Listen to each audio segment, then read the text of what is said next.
Hi, I'm Dan Hendry. Together we can make Kingston Canada's most sustainable city. Imagine this. You go to sleep in the middle of winter with your window open. And I mean completely open. Sound crazy? Many of us are doing just that. All the little inefficiencies and cracks in our home add up. Today we're going to look at how to make our homes more efficient and save money. Today I had an energy audit done on my home. It was the first one that I've had done. It was basically letting me know of where I can improve, where to start. It's my starting point of improving the efficiency of my home. It's a new purchase. The home was built in approximately '69, but it's new to us as of 2 months ago. Well, the reason that I'm here today is that the client called our company Hearthmakers, which is a service organization that operates and runs the eco-energy program. And so I've come out here through Hearthmakers to do an energy evaluation on this client's house. That included going around the house on the outside, looking at the building itself, the penetrations of gas, water, electric, seeing where holes are, where problems can be. Then I'd be going into the basement to measure the basement, look at the insulation, evaluate the furnace, the hot water tank. From there we move up to the main floor and the second floor, doing this very much the same thing. Ooh, it's hot in here. After doing some data entry, we measure up the volume of air. We do the door fan test so we can get a measurement of how big of a hole they have in their home. So this is the door fan test. We measured up the house. We got all of the house dimensions measured up. We've got the perimeter, we've got the volume of air in the house. And then what I do is I turn on the fan to depressurize the house. Outside you'll often hear that it's a nice bright sunny day at 101 pascals. Well, we measure with units of pascals for pressure in the house as well, and I depressurize the house by 55 pascals, or about half the atmospheric pressure of outside. And using those measurements, I can calculate how big of a hole there is in the house. That means whether there's a hole the size of a softball or a hole the size of a bowling ball or basketball. This house in particular is quite leaky simply because the flue on the fireplace doesn't work very well, and there's lots of air leakage through the ceiling. Gathering all that information, I can then let the client know how big of a hole there is, what size holes there are, whether they're small little whistly holes or just big holes where just a gust of air blows right through and can blow out candles. This is what could happen in your home. If you had a fire in the fireplace, it's blowing back air, which means it could blow back carbon monoxide. Exactly.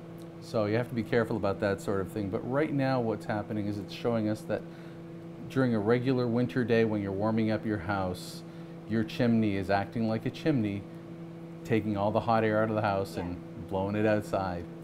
After doing the door fan test, this house has a hole of somewhere around 2.5 square feet. We found a lot of that, of course, is related to the fireplace.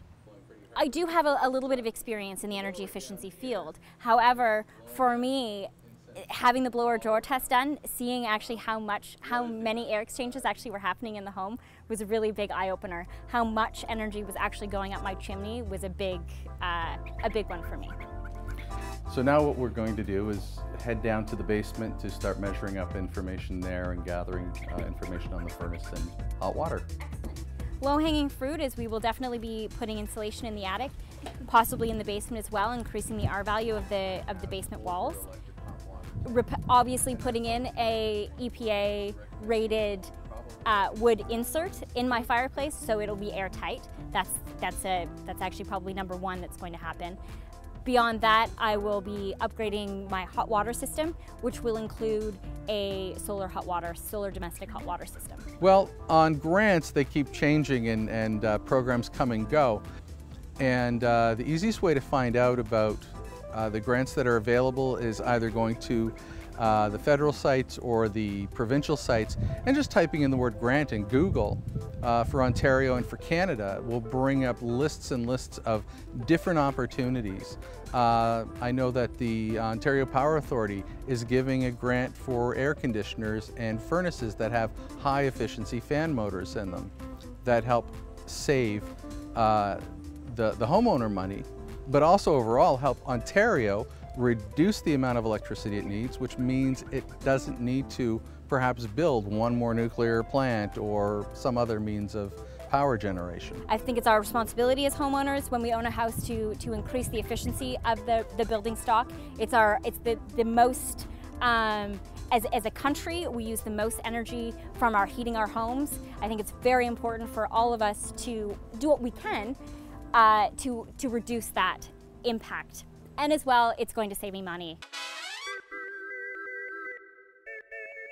One of the best was a woman who had a house.